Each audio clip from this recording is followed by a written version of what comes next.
So guys, the Prime Minister of India was on an interview like a month ago, and he was asked why did India join BRICS, and he gave a response that's brilliant. Take a listen, and then we're going to discuss it. Boom.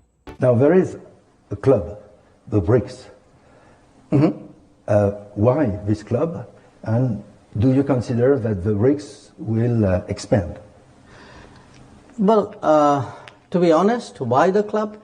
Because there was another club. It was called the G7, and you wouldn't let anybody else into that club. So we said we go and form our own club. So we decided, okay, we are also, good citizens of good standing who have a place in the global society, and therefore this is how typically clubs multiply.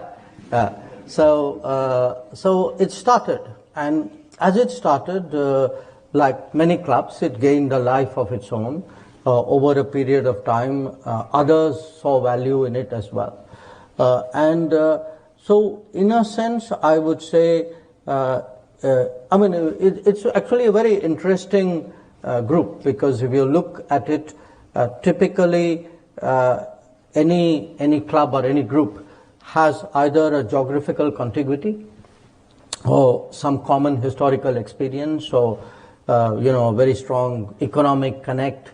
There are some orthodox binding factors, but when you have a Brazil in South America, and Russia in Europe, and India and China and Asia, and later on South Africa was added, the common feature was really, I would say, big countries rising in the international system. Russia perhaps had already risen, so would not necessarily qualify in that, who felt that their coming together would give them greater weight and greater influence. Now, what has happened between when the BRICS started, approximately 2 decades ago, to where we are now, is we see, particularly in the last few years, a lot of interest in countries joining the grouping. We expanded the BRICS. We took the decision to expand the BRICS last year in Johannesburg, and we extended invitations to more countries, which virtually doubled the number. We will be meeting soon in Kazan next month. And we know, as I travel around the world, I frankly see more and more enthusiasm, more interest really in countries wanting to be associated in some form or the other. BRICS, of course, has itself evolved. In all of this, we've also created a bank, the New Development Bank. I think in on different issues, we have collective positions, but there are many issues on which our interests also diverge. India and Russia and China and Brazil, South Africa would not, necessarily agree on all issues, and in certain cases, maybe our positions can be quite diverse. So there you have it. He laid it out fully, because he said because the G7 refused to make any other country join, and they already kicked out Russia because it was a G8. So now, because of these 7 nations, which is United States, Germany, Japan, United Kingdom, who am I missing? The European Union, anyway, something else.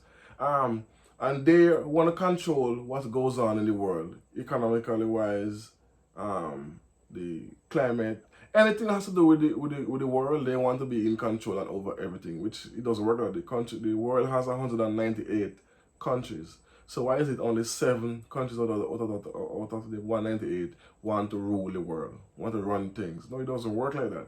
And his response is, since as you don't want us to join the G7, well, we have to form our own club. And he said it brilliantly, with Brazil and Russia, and even the BRICS just finished, and they had added 4 countries in the last BRICS meeting, which is in 2023 in Johannesburg, with UAE,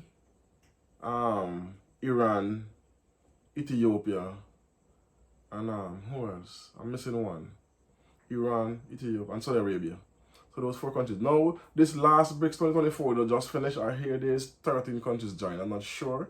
I'm waiting on the a confirmation officially, because there's talks of 13 countries, which is include Uganda, Cuba, Nigeria, Indonesia, and a couple other countries. But I'm waiting for valid, solid confirmation, because I don't want to go give you guys any wrong news. Anyway, so this is like a anti-West club, which means all the countries who was being cast aside, who have been sanctioned, who have been ostracized by the United States and the European Union and the UN, these countries now come together and form their own club, and they're trying to get away from the US dollar by having their own currency, which is in the works as well. So this response is brilliant, and it's self-explanatory. I don't know if we go too deep in it, but that's also making you know the mindset the West have. They see BRICS as just something that's not to be bothered with, but with the growth of BRICS, they have to now pay attention, because no matter how a team is weak, if you play them, you're gonna have to put in some effort, and that's what happening now. Because when there was four, there was four countries first: Brazil, Russia, India, China. Then South Africa joined, becomes 5. Then the BRICS Plus, which is Saudi Arabia, UAE, Iran, Ethiopia. Then you have this starts of 13 new members, so it would be from 9 plus 13 would be what? 9 plus 13 would be what? 22. So it would be 22 countries. That's a big margin of population, like 50%, almost 50% of the population that alone.